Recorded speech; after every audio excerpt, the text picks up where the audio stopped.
बहुत सी कमियों के बावजूद अगर मैं स्वयं से प्रेम करता हूँ तो दूसरों में थोड़ी बहुत कमियों की वजह से उनसे घृणा कैसे कर सकता हूँ। एक बात हमेशा याद रखिए कि जीवन का रहस्य भोग में नहीं, अनुभव के द्वारा शिक्षा प्राप्ति में है। किसी मकसद के लिए खड़े हो तो एक पेड़ की तरह और अगर गिरो तो एक बीज की तरह, ताकि दोबारा उगकर उसी मकसद के लिए जंग कर सको। जब तक मैं जीवित हूँ तब तक सीखता रहूंगा। वह व्यक्ति या वह समाज जिसके पास सीखने को कुछ नहीं है, वह पहले से ही मौत के जबड़े में है। इसीलिए हमेशा कुछ नया सीखते रहिए। पवित्रता, धैर्य तथा प्रयत्न के द्वारा सारी बाधाएं दूर हो जाती हैं। इसमें कोई संदेह नहीं है कि महान कार्य सभी धीरे धीरे होते हैं। हम जो बोते हैं वो काटते हैं। हम स्वयं अपने भाग्य के विधाता हैं। विश्व में अधिकांश लोग इसलिए असफल हो जाते हैं क्योंकि उनमें समय पर साहस का संचार नहीं हो पाता और वो भयभीत हो उठते हैं। शक्ति जीवन है, निर्मलता मृत्यु है, विस्तार जीवन है, संकुचन मृत्यु है, प्रेम जीवन है, द्वेष मृत्यु है। सुख और दुख सिक्के के दो पहलू हैं। सुख जब मनुष्य के पास आता है तो मुकुट पहनकर आता है। प्रेम विस्तार है और श्वास संकुचन है। इसीलिए प्रेम जीवन का सिद्धांत है। वह जो प्रेम करता है जीता है, वह जो स्वार्थी है मर रहा है। सभी जीवों से प्रेम करो क्योंकि जीने का यही एकमात्र सिद्धांत है। वैसे ही जैसे कि तुम जीने के लिए सांस लेते हो। किसी चीज से डरो मत, तुम अद्भुत काम करोगे। यह निर्भयता ही है जो क्षण भर में परम आनंद लाती है।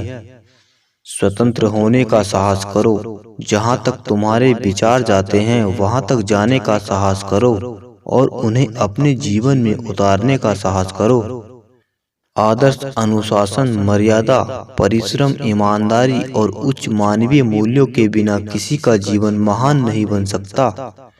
जब कोई विचार अनन्य रूप से मस्तिष्क पर अधिकार कर लेता है तब वह विचार वास्तविक भौतिक या मानसिक अवस्था में परिवर्तित हो जाता है। तुम्हें अंदर से बाहर की तरफ विकसित होना है। कोई तुम्हें पढ़ा नहीं सकता, कोई तुम्हें आध्यात्मिक नहीं बना सकता। तुम्हारी आत्मा के अलावा तुम्हारा कोई और गुरु नहीं है। भला हम भगवान को खोजने कहाँ जा सकते हैं अगर उसे अपने हृदय और हर एक जीवित प्राणी में नहीं देख सकते।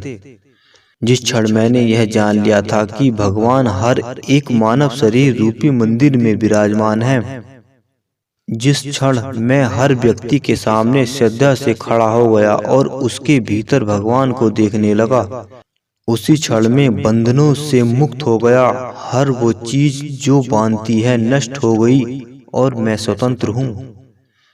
हमारा कर्तव्य है कि हम हर किसी को उसका उच्चतम आदर्श जीवन जीने के संघर्ष में प्रोत्साहित करें और साथ ही साथ उस आदर्श को सत्य के जितना निकट हो सके लाने का प्रयास करें।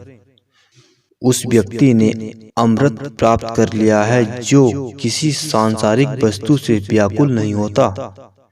लगातार पवित्र विचार करते रहिए क्योंकि बुरे संस्कारों को दबाने का यही एकमात्र समाधान है। संगति आपको ऊंचा उठा भी सकती है और यही संगति आपकी ऊंचाई को समाप्त भी कर सकती है। जीवन का सबसे बड़ा पुरुषार्थ सत्य को स्वीकार करना है। यह समस्त प्रकृति आत्मा के लिए है, ना कि आत्मा प्रकृति के लिए। दुनिया का सबसे बड़ा पाप है स्वयं को कमजोर समझना। हर मेहनत से जिंदगी की हर मुश्किल से बाहर निकल सकते हैं। हम हमेशा अपनी कमजोरी को अपनी शक्ति बताने की कोशिश करते हैं। अपनी कायरता को धैर्य और अपनी भावुकता को प्रेम कहते हैं। हम हमारे बाहर की दुनिया वैसे ही दिखती है जैसा हम सोचते हैं। हमारे मन के विचार ही हमारे लिए चीजों को सुंदर और कुरूप बनाते हैं। यह संपूर्ण संसार हमारे अंदर समाया हुआ है। बस जरूरत है चीजों को सकारात्मक नई रोशनी के साथ देखने की।